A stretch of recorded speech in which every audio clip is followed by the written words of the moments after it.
आजको यस भिडियोमा चाहिँ म तपाईहरुलाई नेपालबाट भेरिफाइड पेपाल अकाउन्ट चाहिँ हामीले कसरी बनाउन सकिन्छ भनेर चाहिँ जानकारी गराउँदैछु। त्यसको लागि तपाईहरु जस्ट गुगल क्रोममा जानु होला। गुगल क्रोममा गइसकेपछि तपाईहरुले सर्च गर्नुपर्ने हुन्छ। पेपाल भनेर जस्ट सर्च गर्नु होला। पेपाल भनेर सर्च गरिसकेपछि तपाईहरु यस्तो किसिमको इन्टरफेसमा देख्न सक्नुहुन्छ www.paypal.com यसमा क्लिक गर्नु होला। क्लिक गरिसकेपछि अब तपाईहरुले चाहिँ साइन अप फर फ्री भन्ने अप्सन देख्न सक्नुहुन्छ। जस्ट साइन अप फर फ्रीमा क्लिक गर्नु होला।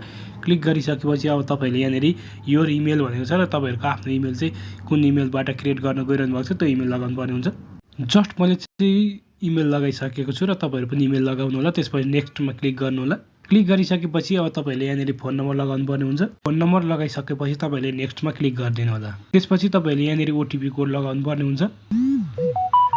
ओटीपी कोड अलो गरिदिएपछि अटोमेटिक रूपमा चाहिँ ओटीपी कोड आइसकेको छ र तपाईले अब यहाँनेरि पासवर्ड क्रिएट गर्नुपर्ने हुन्छ। जस्ट तपाईले चाहिँ 8 वटा क्यारेक्टरको यहाँ देख्न सक्नुहुन्छ लेटर, नम्बर र सिम्बल लगाएर चाहिँ जस्ट पासवर्ड क्रिएट गर्नु होला। त्यसपछि नेक्स्टमा क्लिक गर्न सक्नुहुन्छ। त्यसपछि अब तपाईले country Nepal, first name, middle name, last name र डेट अफ बर्थ लगाउनु पर्ने हुन्छ। देख्न सक्नुहुन्छ मैले नेम लगाइसकेको छु। त्यसपछि first name, last middle name, last name, त्यसपछि डेट अफ बर्थ लगाएर नेक्स्ट गरिदिनु होला। त्यस गरिसकेपछि अब तपाईले यहाँ एड्रेस लगाउनु पर्ने हुन्छ। जस्ट तपाईले चाहिँ यहाँ एड्रेस लगाउनु होला। एड्रेस टु पनि लगाउन सक्नुहुन्छ। त्यसपछि सिटी अथवा डिस्ट्रिक्ट लगाउनु होला। त्यसपछि जोन अथवा क्यापिटल लगाउनु होला। चुज गरेर यहाँ देख्न सक्नुहुन्छ विभिन्न रहेको छ र आफ्नो जोन अथवा क्यापिटल लगाउनु होला। त्यसपछि पोस्टल कोड लगाउनु पर्ने हुन्छ।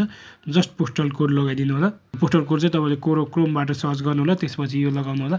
त्यसपछि एग्री एन्ड क्रिएट अकाउन्टमा क्लिक गर्नु होला। जस्ट यसमा क्लिक गर्न सक्नुहुन्छ। क्लिक गरिसकेपछि अब तपाईले सप देख्न सक्नुहुन्छ। सेन्ड मनी भन्ने अप्सन छ र जस्ट नट नाउमा चाहिँ क्लिक गर्नु होला।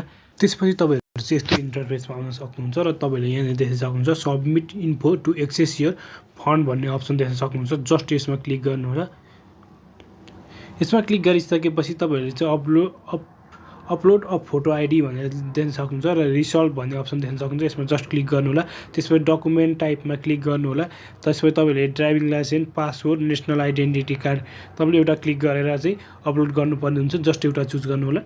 जस्ट म चाहिँ अफिसियल गभर्नमेन्ट इस्यु फोटो आइडीमा क्लिक गर्छु र त्यसपछि एड अ फाइल भनेको छ र जेपीजी, पीएनजी, पीडीएफ फर्मेटमा फाइल जस्ट एड अ फाइलमा क्लिक गर्नु होला।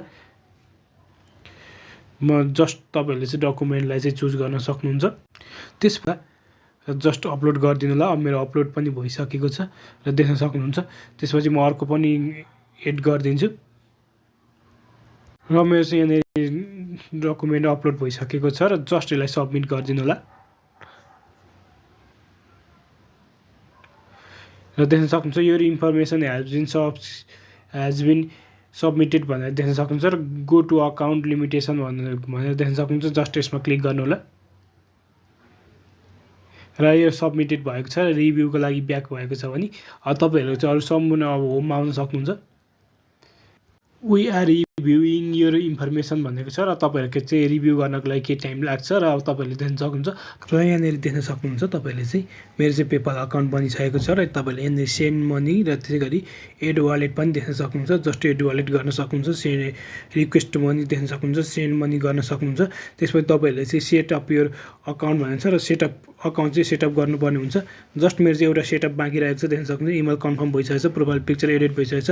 एप पनि डाउनलोड गरिसकेको छु मैले र तपाईले चाहिँ अब कार्ड लिङ्क गर्नुपर्ने हुन्छ। मेरो चाहिँ कार्ड नभएको खाली चाहिँ लिङ्क गरेको छुइनँ र यस्तो तरिकाबाट चाहिँ तपाईले सजिलैसँग पेपाल अकाउन्ट चाहिँ क्रिएट गर्न सक्नुहुन्छ साथीहरु। र केही समस्या भए कमेन्ट बक्समा कमेन्ट गर्न सक्नुहुन्छ साथीहरु।